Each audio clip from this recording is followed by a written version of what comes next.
Spirit Conversations. I'm your host, Marla Goldberrg. This podcast has been created with you in mind to acquaint you with some of the most incredible metaphysicians and spiritual leaders from around the globe who have helped others change their lives. In this interactive hour, you will be offered insights and techniques to help you make a difference in your life. Don't forget to subscribe to the show in your favorite listening platform. And here we go, on to the show. Hello. Welcome, everyone.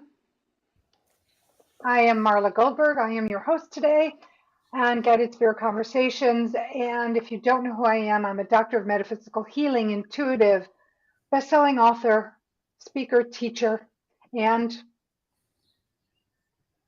well, if I didn't say it, I'm sorry, I'm sleep deprived. So I have a new puppy, and she is not letting me sleep very much. So if I seem a little off, I apologize big time.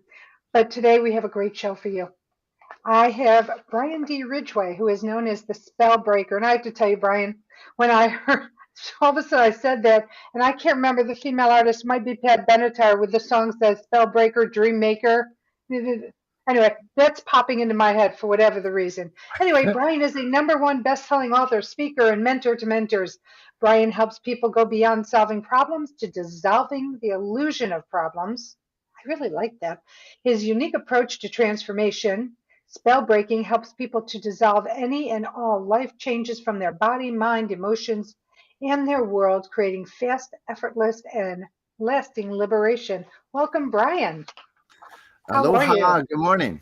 I'm great. I'm Aloha. really excited. I'm excited to be on with you, Marla. We're going to have a great time for sure. I think we are too. And I think that was Pat Benatar. That's what I'm hearing. So Yeah. we sing that song. And all of a sudden, and I didn't even put two and two together, and all of a sudden I'm introducing you, and it's like this is popping in my head going, oh my God. It was so strange. So you're a man of few words because I went on your website to look at the About Brian. It did give me a little more insight into you, where you talk about you had a challenging childhood, which led to, in your words, as a disastrous life to a point, and you became a self-help junkie with books and programs and everything like that. But let's start at the beginning. Let's talk about, I mean, I don't want to like get into making you feel bad, but many people, I talk about it myself, many people have dysfunctional upbringings. I was one of them. And I talk about it openly because I don't want people to ever feel that they're alone and that what they're going through, nobody else is going through. They're all going through their own version of it. Yep. So if you don't mind sharing a little bit, you don't have to get into the gritty details, but just a little bit about, the dysfunction that led to the decisions, the choices you made later on in life that didn't serve you before you stepped on your path of healing and helping.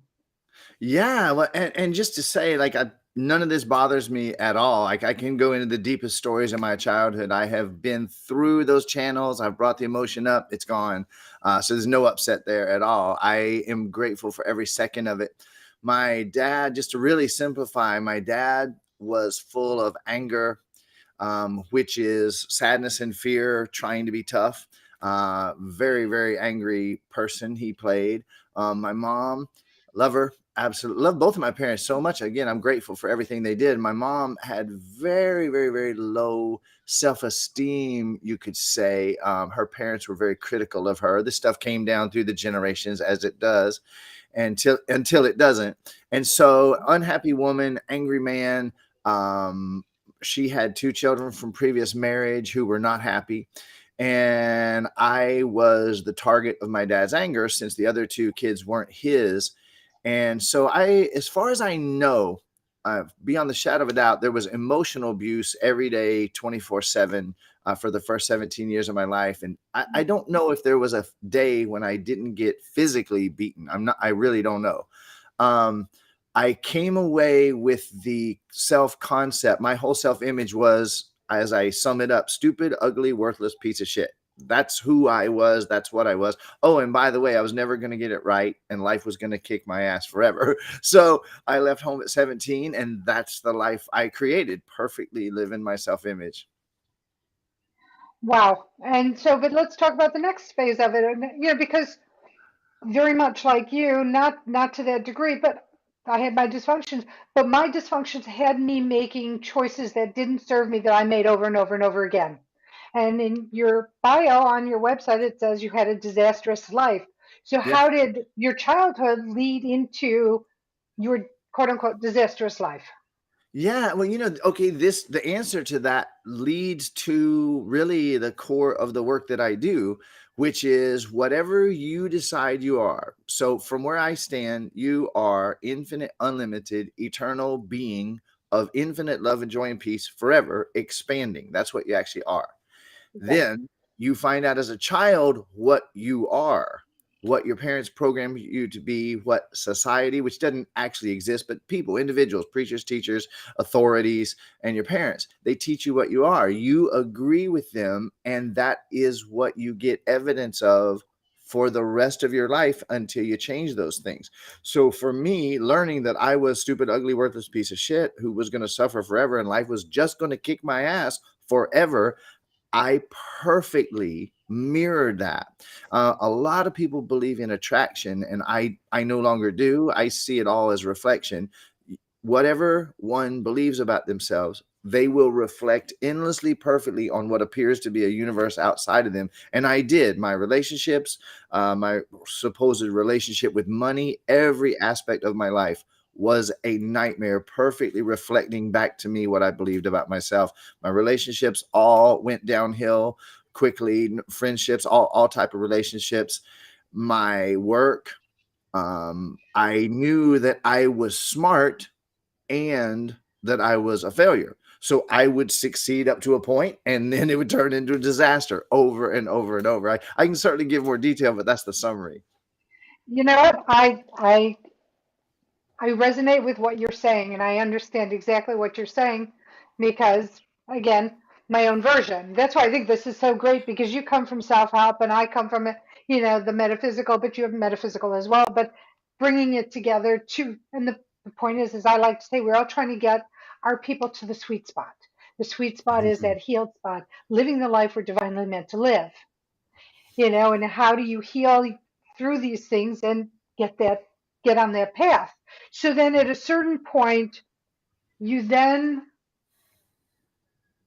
started doing self-help. You jumped on the self-help train. And so you're talking your website about how you went to these programs and you walked away not feeling like you had any help whatsoever. We don't have to mention names or programs, but I mean, it happens to many of us.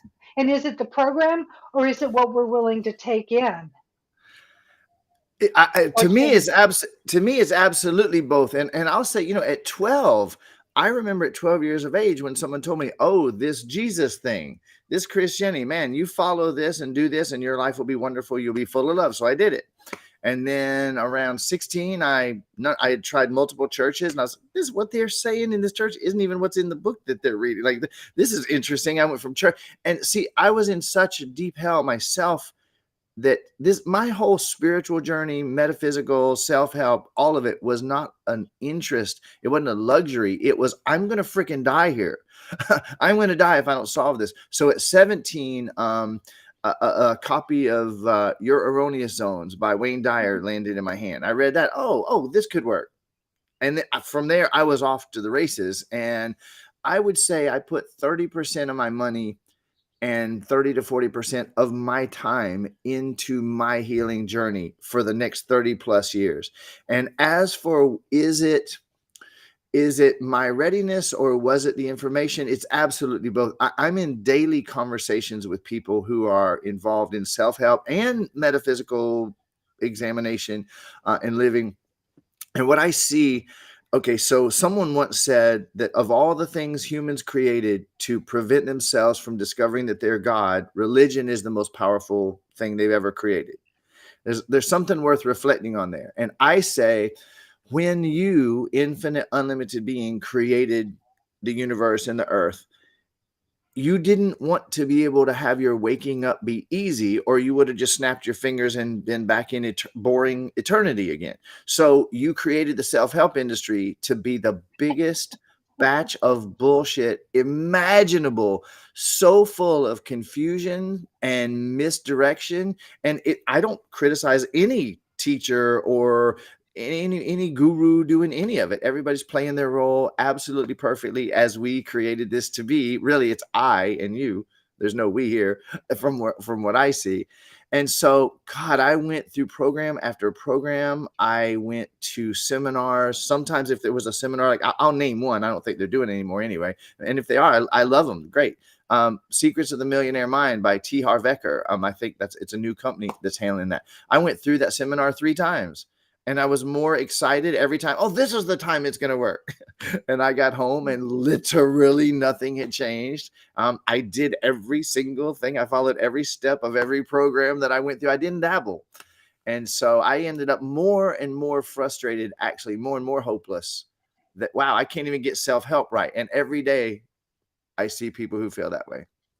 I think so. I have a Ronald Eric Aguilar. Do you know Ronald? Yeah. Hey, Ronald. Aloha.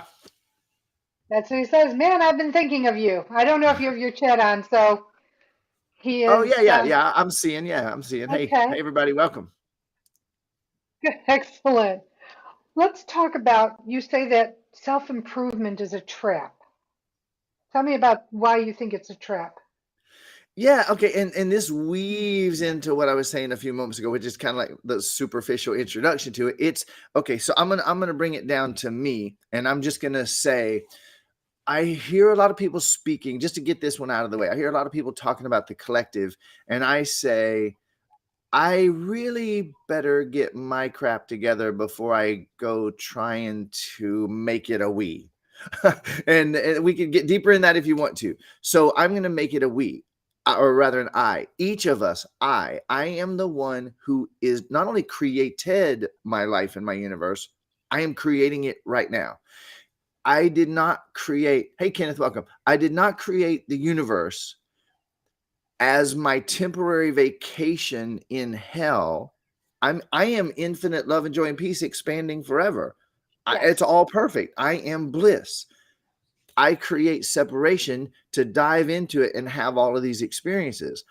If I had made it to where I had access to my infinite power, I would snap my fingers and I would make it all disappear and I'd be back in eternity.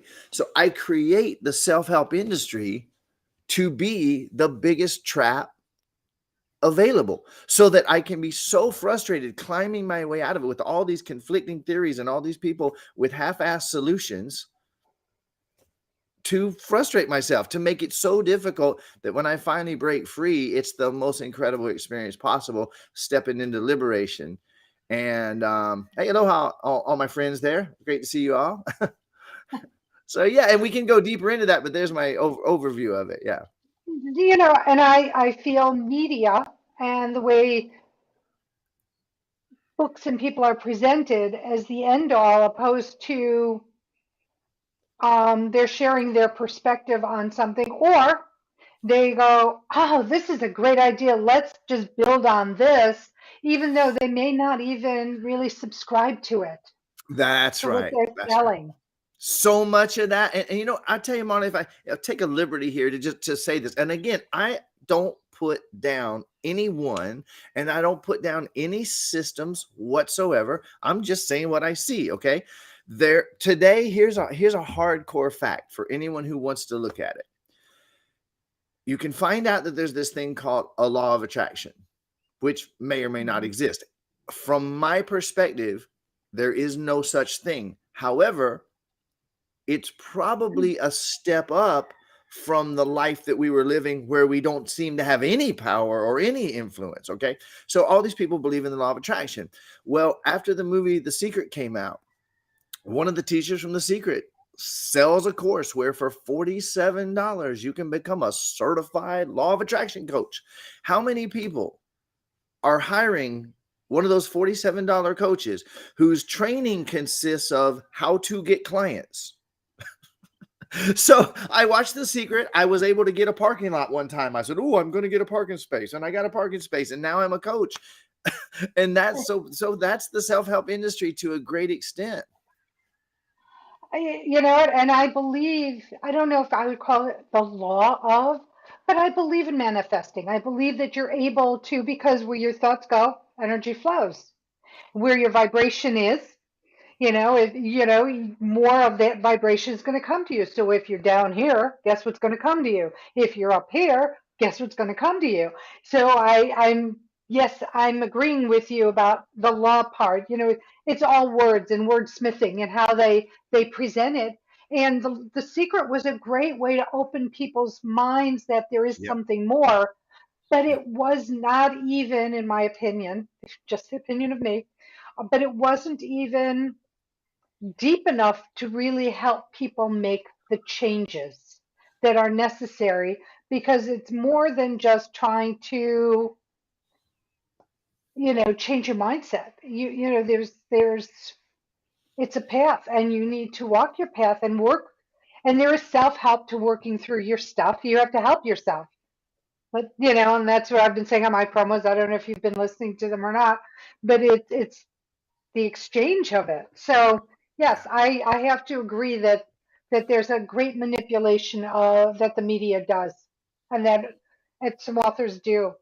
And quite frankly, like many celebrities you might meet, like from Hollywood, and you think, oh my God, they're so amazing. If you knew who they were, you might not be so like gaga over them, Oh yeah. because they're human beings with their own foibles. Yep. Yeah. So I have to agree with that. So now you're a spell breaker. Let's talk about how you break those spells. Mm. Well, and this is maybe the weirdest part of the whole thing for me. I have been doing this since I was 3 years old. The work that I do, like from basically from when I could talk. I listen to people and I hear what they believe. And by hearing what they believe and think, I'm able to see what they know. And I'm able to see what they're feeling that they're not letting themselves feel.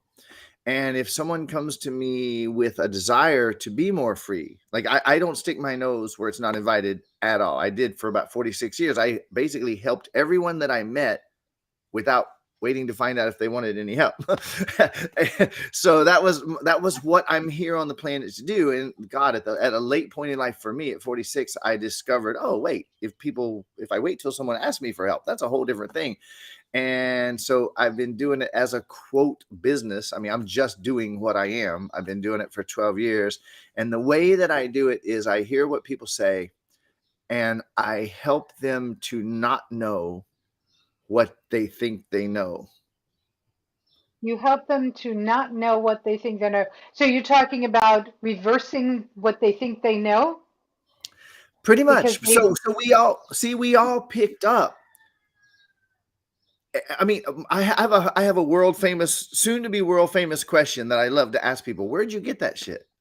And if someone will look at anything that they're absolutely positive beyond the shadow of a doubt and ask themselves, where did I get that shit? It's a very spiritual question. It's got poop in it. Where did I get that question? If they'll really honestly look, they're going to find out that it was 99.99999999999% of everything they know was programmed into them. And yeah, so Daryl just said dismantling their limiting beliefs. I say yes to that. However, I'm doing something infinitely more than just dismantling their infinite beliefs, because so there's a whole hierarchy here that we can get into at any time. So there's beliefs, ideas, which lead to paradigms, rules, values, identities. There's all this hierarchy, and not to mention the emotions that are woven into it. And so, yeah, it's like I'm helping people to unmake it in their mental body, their emotional body, and their physical body at the same time, which makes the problem disappear from what I call their universal body. I don't believe there's them and the universe. The universe is my body, so I have a very different model of the universe. Yeah. so do you have a process without, you don't have to give away all your secrets here, but is there, yeah, I don't think that would be a fair thing to ask, but is there a process that steps that you can talk about that you work with without giving away the bathwater or the baby with Yeah, the bathwater? Absolutely. And I will say that I'm totally fine giving the more I give away. Okay, so here's really the truth for me, and I'll answer the question. I don't believe that I am in a universe anymore, and I don't believe there are any other people here. I am the true I am is the source of this me that people call Brian. The true I am is the source of the universe, and everything that I encounter in this universe is parts of me. So I'm here to benefit people as much as I can. I'll give it all away, and I find the more I give, the more people come around and hire me anyway. So I got no hesitation there. I have probably about 132,000 processes that I do with people, wild guess. But the bottom line of the simplest thing I do is this: someone comes to me and says they have an issue or problem. I say, would you be interested in a different perspective on that? If they say yes, I ask them a couple of questions to, first of all, get down to the root of what they believe. And then if they're willing, I ask them a few questions or might have them repeat a few words to help them simply not know it anymore. And so if I'm the source of the universe, and remember, anyone hearing me, this is not some narcissistic, maniacal I'm talking about you, every one of us, I am the source of my universe. Therefore, I am the source of all of the power in the universe. Therefore, nothing in this universe has any power that isn't mine, that I didn't give it. And so, by not knowing these things, I retrieve the power that I had placed in that seems to be kicking my ass and coming at me from all sides. And yeah, So it's it's really almost about like, questions. okay, I like that. I like that because it's almost like what I'm hearing is you're pulling back the pieces of you that you may have given away, whether it be this life or past life, to, you know, bring a different perspective, which could definitely bring an immediate healing when people go, oh my God, I never thought about it this way. And oh, that isn't true. Or maybe you're there saying, oh, that really resonates well with me, et cetera, et cetera. Yeah, in fact, Okay. Marla, check just to bring this into the equation. I literally don't believe in past lives anymore. I find it hilarious, and I joke about it, but I'm never poking fun at people. It's all me. I mean, I'd be harming myself. But if we say out of the left side of our mouth, all is one. There's no past and no future. And then out of the right side of our mouth, we say, now let's get to work on your past lives. If I ain't got no past and future, I ain't got no past lives. From my view, all lives are now, and I'm living all of them. If there's only one infinite, unlimited, eternal being, then see, we talk about oneness. If there's only one infinite, unlimited, eternal being, then who are all those other lives? They're the same being. So all lives, yours, mine, the cat, the dog, the tree, the rock, they taught us inanimate and inanimate. That's bullshit. So all is the one life. I am all of it. And so when I am sitting here healing my liver now, a tribe that I'm in the jungle on another planet that's been in a drought for 5 years, it starts to rain. When I see all one. So all healing is here now, all lives all here now, no past, no future. It's an interesting perspective. I think I have a different perspective on it, but, and I'm not saying yours isn't so, but Yeah. it's just, I'm just hearing different things, but that's good. Now, because it gives me a lot to think about. I get to chew on all this when, our time is over. It's like, oh, what did he mean by? And then I get to really, digest it and flip it around and, see how it pulls out for me. Yeah. But you've got two things going on that I want to talk about. You have your book, which you have named your new beginning book. Let's Yeah. talk about that and where people can find it, why you wrote it. I know it's to help. I know it's to bring a new perspective to everybody, but let's talk about your writing process and what was the catalyst that drove you to write this book. So this thing, like I say, I'm here on the planet to do what I'm doing. I don't even view what I'm doing as work. I'm just being, and I'm here to help. I'm here to help people that want it. Yes, service. And yes, yes and no. Yes and no. I know how weird I am, Marla, and it's not that I'm You're not argumentative. weird. It's just I don't really know anything anymore. So I sit here in this place of curiosity, observing everything. I'm here to help, and it's the most selfish thing I can possibly do is to help everybody else because they're me. So so it's service and it isn't, there's so many things that people say to me. I'm like, well, not exactly, but I can see what you mean. I can't not do what I am. And so, like writing books, doing session after session with people, if I were to even quit my work today, if I were to stop and walk away from my company and throw it away, I would go sit somewhere on the grass and someone would walk up to me and say, I don't know why, but I feel like I can tell you my problems, and I'd be helping them in 30 seconds. Like I couldn't not. And here's the thing, in my vernacular, that's being of service. You're helping people, you're supporting people. And when you're doing that, whether you're getting paid, whether there's financial compensation or energetic compensation, you're being compensated because you are helping. You're extending yourself to others. Your Mm. knowledge, your Well, support, whatever it might be. yes, and for me, there are no others. So it ends up being the same thing that you're saying. Absolutely, it's still the same thing. Well, I'm another, right? If I come to you and I say, Brian, I think you can hear me, so I want to talk to you, and you give me some pearls of wisdom, some gems that I can, like take with me and go think about and help implant in myself so I might shift my humanness, because I believe we're all spiritual beings having this human experience. You've heard that it's not a cliche, it's what we're having, because Yeah. at some point this body goes away, but our light stays forever. And that you come to me, but you give me this.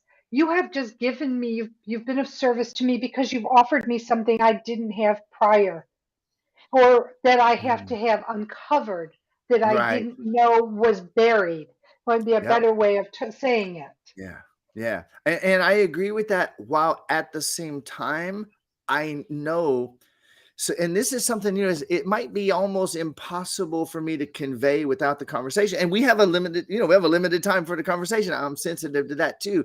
From my perspective, let me not make it me. I'm going to make it to whoever's hearing my voice, including you, Marla. Here's how I see it. You are the source of your universe. In your universe, there are no others.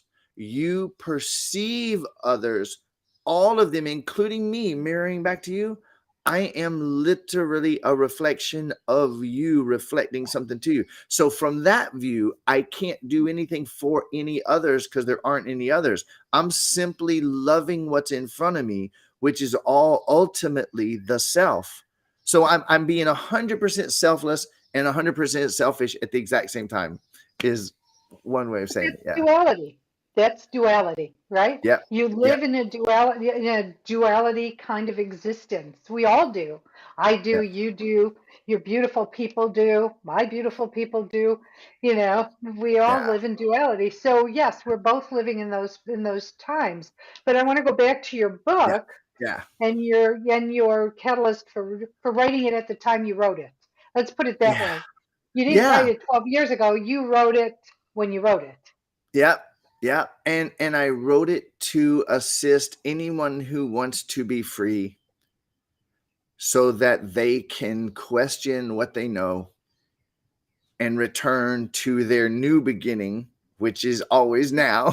This Yep. ability, and I have here's the philosophy behind the book in one nutshell. No matter how many wrong turns you think you've made, you are sitting at the corner right now of infinite impossibilities. It's always the new beginning right now. It doesn't matter where you are, how long you've been there, how long you've been stuck, what you think you've done wrong, how much punishment you believe you deserve. That's all what you believe. So you are sitting in infinite possibilities right now. And by questioning those things fully, to the extent that you're willing to question what you know, you're in your new beginning right now. So that's the whole purpose of the book, for people to be able to start over right now and lay everything down that they're willing to lay down. I like that. And your book can be found? It is at yournewbeginningbook.com, yournewbeginningbook.com. Okay, and that's going to be in our blog so that you can find the link to it whenever you're looking for this. You also have a course that's launching today, Yep. and Yep. it's called Inner Circle Spell Breaking. Let's talk Yeah. about that and what it's about. I'm really excited about this. So here's what I call my processes. What I call it is spell breaking, and it's the basic idea is that if you look beyond most of what we get from Disney and others about spells, here's what a spell is. You are what you are. Everything else that you think and believe that you know is a spell. It's something you pick. That smart ass question I started the thing with. Where'd I get that shit? Where'd I get that shit? So when you doubt what you know, you break the spell that you were under. And when you break the spell, all the power that you put in it returns to you. So when you break a spell, you are releasing the energy that you had put into whatever that was and return that energy to yourself. I have done probably in the last 12 years, I've probably done 30 programs and courses, not to mention I have several memberships for different levels. I do a lot of one-on-one work. I have people come out work with me here in Hawaii, and my multi-week courses I've done over and over and over. And if I do one for entrepreneurs, people join it and say I could not join it because of the benefits. If I recently did a program on it wasn't weight loss, but it's about how to perfect your health, and people dropping weight like crazy without focusing on dropping weight. And I have people that say, I don't have any weight to lose. I'm joining the program because I know the benefits. So we're finally doing a program that it's not a topic. It's just breaking people's spells. And so we actually are launching it today. Interestingly, as we're doing this interview, we're launching it today. It didn't even cross my mind to share it until you brought it up. I'm thrilled to share it for anybody who wants to join us. Every week we meet for an hour and a half on a Zoom call, me and all the members who join us, and people come on, they go in straight into the chat, they say what they want help with, and I pull people on one after another and just break their spells live without a net. And going to be no topics, no themes are off limits. Whatever somebody wants help with, it's just spell break after spell break after spell break. It's going to be an ongoing program rather than normally I do 8 or 12 weeks. This one's going on so people can join, be in for a month or stay in forever, whatever they want to do. And it's really a trip. I'll take a liberty again of one thing if I may, because it ties into everything else Absolutely. we're talking about. Please. One of the trippiest things I've ever found, Marla, is that if I do a spell break with someone and there are people observing, this can be standing around somewhere. I've done it at live events with hundreds of people. It can be online. Everyone watching who follows along gets a spell break on the same topic as the person I'm working with. And even the people that come back and watch the replay, I have people telling me about miraculous physical healings, relationship issues, financial issues, anything you could imagine. I'll be working with someone, and every person that comes back and watches that replay for years, I'm still getting messages. Hey, I watched that spell break you did with so and so, and I had this miraculous thing happen.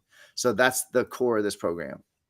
Well, and what's amazing is it's a universal fact. I mean, if somebody asks a question and there's a room of 100 people, everybody in that audience has the same question. They have the same issue. Maybe it might not be their forefront issue, the thing that makes them worry or get upset, but they all have the issue. Yep. So they're meant for it. So the people that are following you, they're all dealing with the same things. And when they join your groups, it's meant for a real reason. Or if they listen to it later on, there's a reason for it because they're brought into it because your vibration and what you're doing is attracting them so that they can have the same benefit.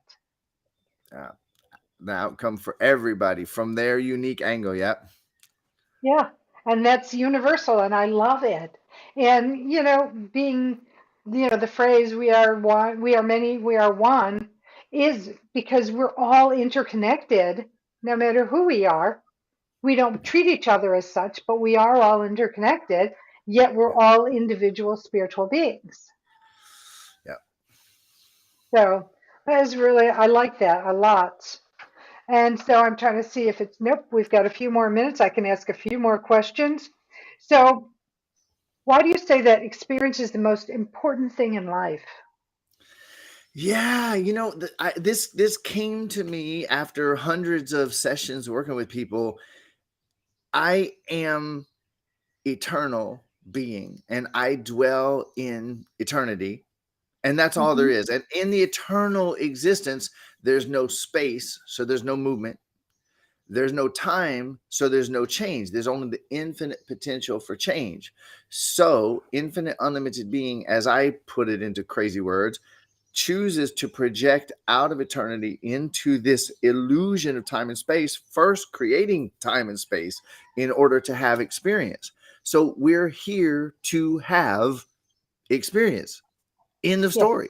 We're here to have experience. Now, people can twist anything they want of purpose and mission and all. I mean, I spell break purpose and mission as much as I spell break anything else.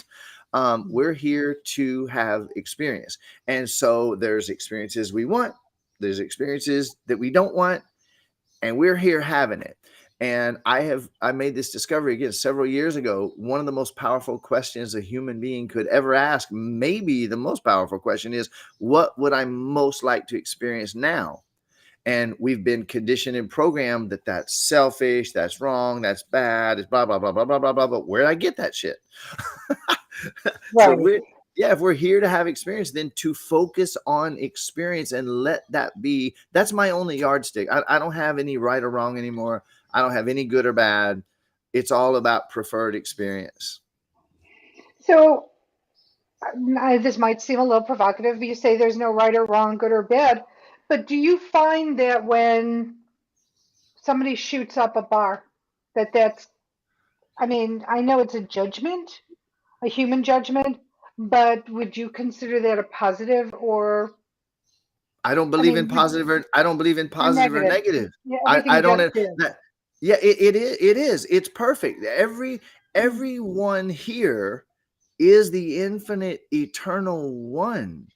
They can't be harmed. They can't be damaged. So on this side of the veil, so to speak, where we're here having experience, everyone is getting the exact perfect experience that their soul chose. So none Okay. is good, none is bad, none is right or wrong. None. I to be real frank about it, I find the whole positive and negative thing is almost like the ultimate lie in human experience. We when we're religious, and I don't know how many minutes I have. I'll be real quick with this, but so when No, we're no, religious, we've got time. So just okay, good. just go with the Then flow. I'll take And I'll just interject the charity shout out when it's time, and we'll just continue. perfect. Okay, so here's what I see: this positive and negative thing. Everyone here is the infinite, unlimited, eternal being. There's no good, there's bad, no right or wrong, no positive or negative. And then we kind of, most of us born into some form of religion, even if it's atheism, it's its own religion. And we begin to discover, okay, there's this law of attraction. Someone's saying that I have some power here. So we step into what I call being spiritual. And when you being spiritual, you kind of have this idea. You hear about oneness, you hear about all this and that, and you say, wait, well, maybe there's no good or bad. It just is. That's all judgment. It just is. But just about everyone that I know, almost everyone that I know in the spiritual realm, is still believing in positive and negative, not recognizing that that's just a continuation of good and bad. If someone got raped 42 times by their dad, boy or girl or whatever you want to call it, doesn't matter. So they get raped multiple times by their parent. Almost anyone in the world would say that's a negative experience. But if you ask them later in life, and they say, I wouldn't be who I am without it, then it's positive, right? No, it isn't positive or negative. It's what it is. And our endless judgments, throwing positive and negative on everything to make sure we're checking in with everybody else about what's positive and negative, is like the final trap that I see that so many spiritual people are still wrestling with. And I have no belief whatsoever in positive or negative any more than I do in good or bad or right or wrong. Interesting, interesting. I like to use the term perceived negativity because it's perception, but you're right. Positivity, good, bad, it's all perception. And what I might consider, oh my God, this is the most amazing thing, you might say, well, it's really nice for you. But I don't look at it this way.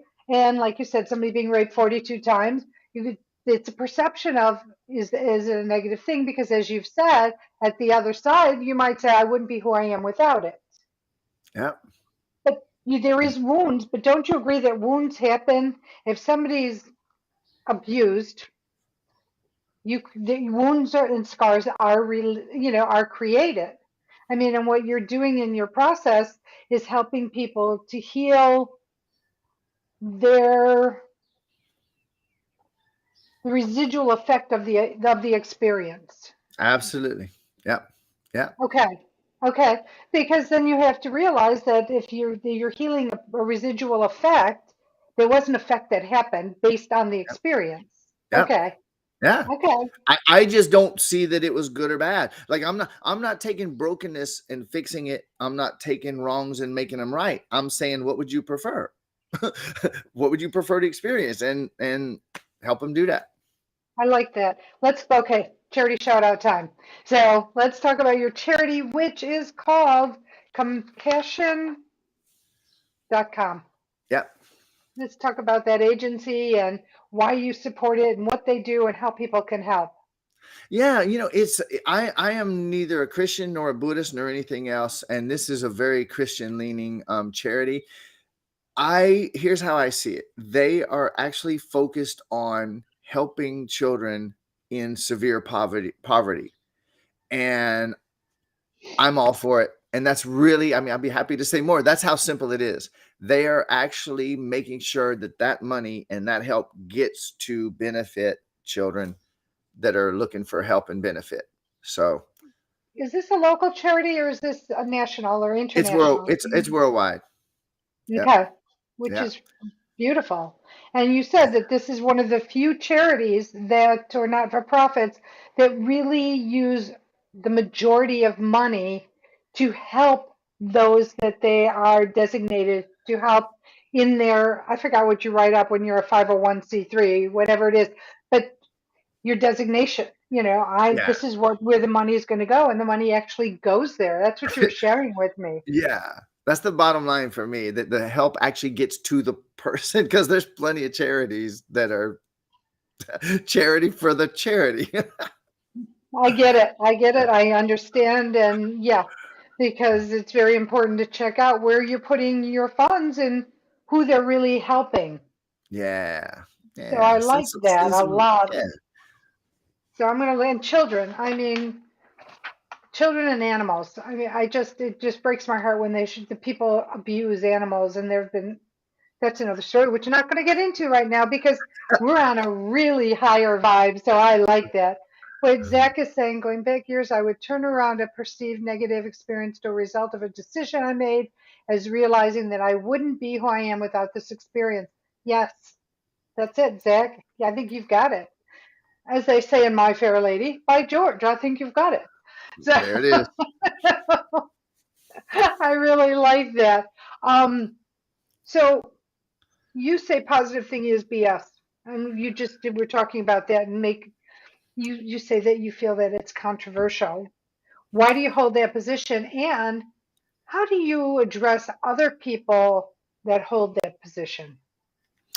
That's a great question. This is something that it's a fun thing for me. I have a philosophy, and it is this. No matter who it is, my daughter, my mom, my friend, I love you so much. I don't give a damn what you think.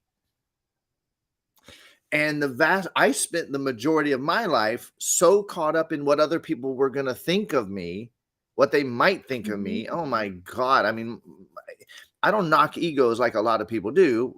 It's a necessary part of living in time and space. But my ego, my self-esteem was so low. I was doing anything in the world to be liked. You're a And pleaser. so, yeah, well, yeah, you could say I was living that life as a pleaser, and of course, not ever able to please anyone. And if I did, it was short-lived, because that's what that does. And so this idea of occasionally I'll have someone say, Brian, it sounds to me like you're putting down other approaches. No, no, no, no, no, no, no, no, no. I use those approaches. I put money into those approaches, and I'm never knocking another human being, if they're a teacher of a philosophy, if they're teaching law of attraction, if they're teaching, all kudos and infinite respect to the infinite unlimited beings playing their game. That doesn't mean they're telling the truth, and that doesn't mean that their approach works. So I evaluate these approaches on whether there's results or not. And positive thinking is a nightmare trap, period. Anyone is welcome to use it, and eventually we'll probably have a conversation when they're done with it. Because when you're doing positive thinking, you just put yourself in the trap of positive and negative duality. You're always having to evaluate, is this positive? Is this positive? Is this negative, what I'm dealing with here? When you don't know and you can't know. So why? It's kind of like if you wanted to eat and you were really starving and you were debating the plastic coating on the menu. Mm-hmm. Why waste time? The food's in front of you. Why be trying to figure out whether something's positive or negative when you could actually be present to the fact that it's neither positive or negative and get on with the experience you want to have? We don't know what's positive. We don't know what's negative. And what's positive to one person is negative to another. And really, ultimately, there's just no such thing as positive and negative. So the whole focus on that as an approach keeps people running from. You can't run to the positive without running from the negative, because that's a duality. Yep. And the day that someone lays down, I will never think in terms of positive and negative again. I'm going to see what's in front of me, see what I feel, and see what I prefer to experience next. They're free. Oh, interesting. Kimberly, we've heard from Jerry. He said, "Man, I do so much to be liked to the point where I didn't know who I was." That's such Yep. many people. And then Kimberly is saying, "Thank you. Positive thinking being a trap.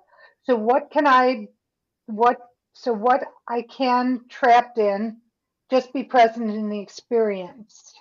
Just be present in the experience, period. Well, that's all about mindfulness, because if you're thinking about the future or you're ruminating on the past, you're definitely not here and now. Yep. And if You're not taking in whatever's going in around you. yeah, and if you're debating on positive and negative, you're attributing that as a okay. There's a concept that I really like of overlays, and I'm sure they still make them. I haven't seen one for years, but the books, like you could picture an anatomy book, and let's Yes, just say that the bottom page is a paper page with a picture of a human body, and then these plastic overlays, and each overlay has different things on it, right? Well, right. positive and negative is a needless overlay in our minds that has no reality, and we're constantly trying to filter, making sure that we're positive and not negative.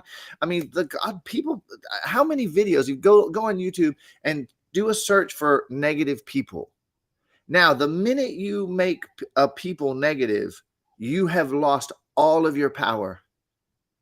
And the minute you make something positive, you've given all your power away. When you and there's a deeper conversation. Maybe we'll do another interview someday or have another I have a conversation. But feeling we will. it happens a lot with me. I have multiple people that say, "Okay, we got to have another conversation and unpack some of those things we talked about." We'll see.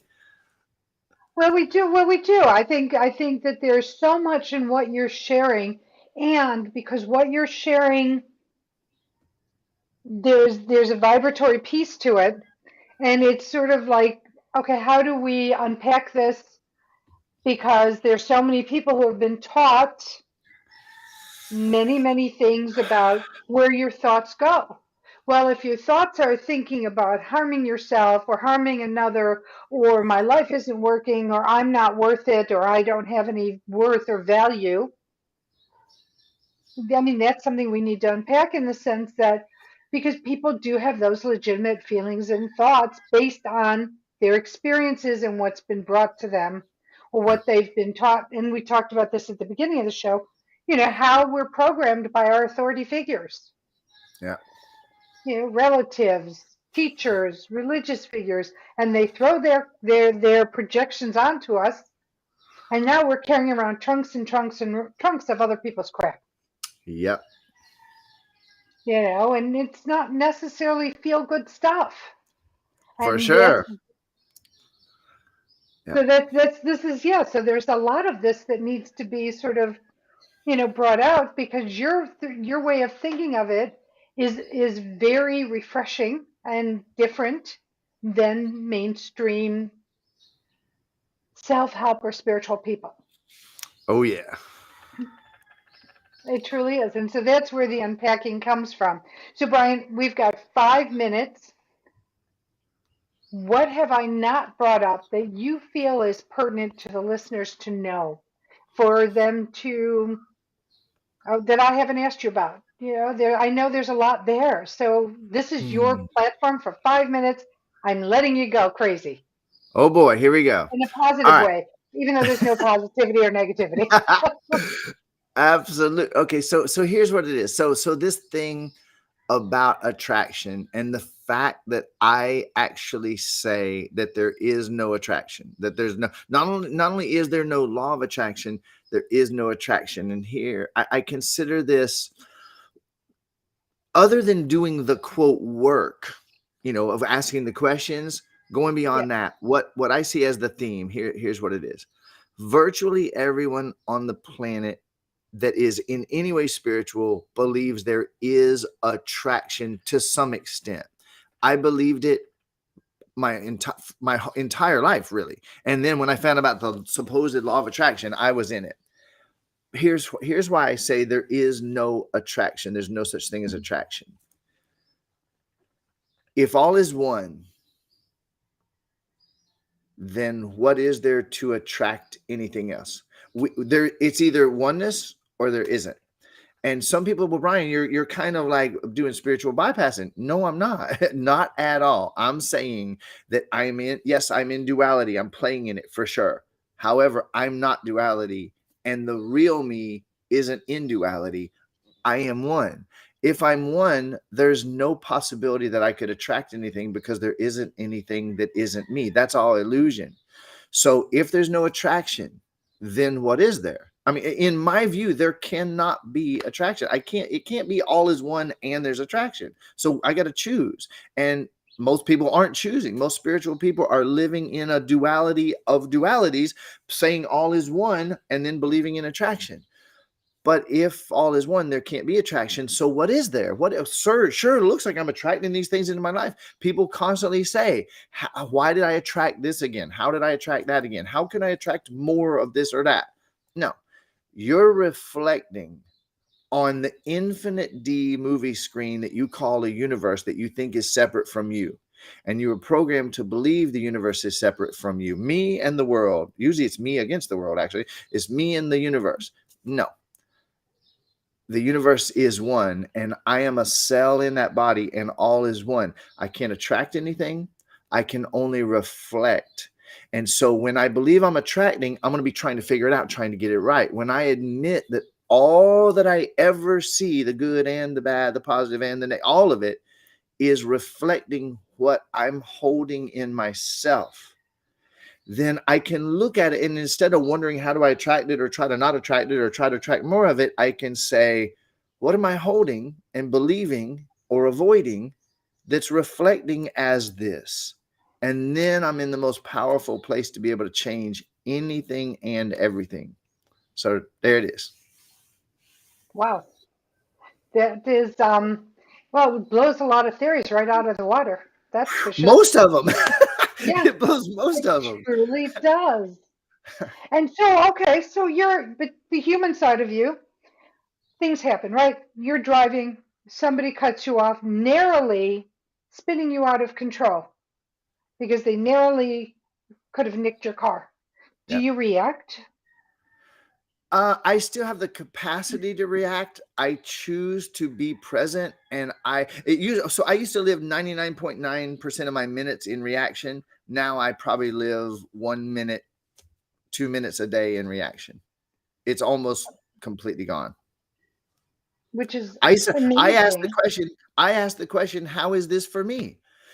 How is this reflecting? What's in me that's reflecting as someone doing that? I take so you know what? In my last minute, I'll say this. Here's what I believe is true, and here's how I see to live total freedom. 100% total personal responsibility equals 100% total personal freedom. 100% total personal responsibility. This is me reflecting to me, and there is no one harming me, attacking me, doing anything to me. How is this what's happening? Me happening for me? That question will set you free from anything and everything. I absolutely love that last bit, that last minute of information, because it is so incredibly powerful, Brian. Thank you for sharing it. Thanks for Well, opening the door for it. my pleasure. That's what I'm here for. So that you can like share all your goodness and let everybody, take it in and decide what what fits for them. It's like a shoe or a glove, whatever analogy you want to say it, Yeah. because people are going to fight it or people are going to flow with it. Yeah. That's a choice. Yeah. And I want to get into that the next time you come on the show. So thank you, Brian, for Let's do it. sharing this very unique perspective. I really enjoyed it. I really enjoyed our conversation. Thank you to all your fans, your mentees that are here supporting you. So thank you for coming to the show and sharing your words and your wisdom and your love for Brian. And I want to thank Bridget, my right hand, my left hand. Thank you so much, my tech guru, and the calming down of me when I'm like under sleep duress, like I am today. So thank you so much, Bridget, for all you do. Thank you, everyone, for taking the time out of your day, out of your life, for being a part of this show, because this show wouldn't be around if it wasn't for you. And as I say, it was created with you in mind, because bringing amazing people like Brian Ridgway, today's guest, and the other metaphysicians, healers, spiritual thought leaders from across the globe, for bringing this on to bring you information, education, motivation, and some of their own special magic. So thank you for taking time out of your day to listen to the show. Next week, my guest is going to be Brandon Wainwright. And Brandon is known for writing his book, Tyson's Gifts. And so he's got a podcast and he's going to be on my show, and we're going to share about Tyson and the gifts and beliefs and more information. So please tune in next Thursday. Also, if you're in the Charlotte, North Carolina area, I'm going to be at Alara Day Spa teaching a class about raising vibrations and having fun manifesting. I know we can talk about that too, Brian. But it's a fun, interactive, experiential class for an hour and a half next Saturday on the 11th from 10 to 11:30 Eastern Time. Also, the following week on the 18th of March, I will be back at Alara for their Mind, Body, Spirit show.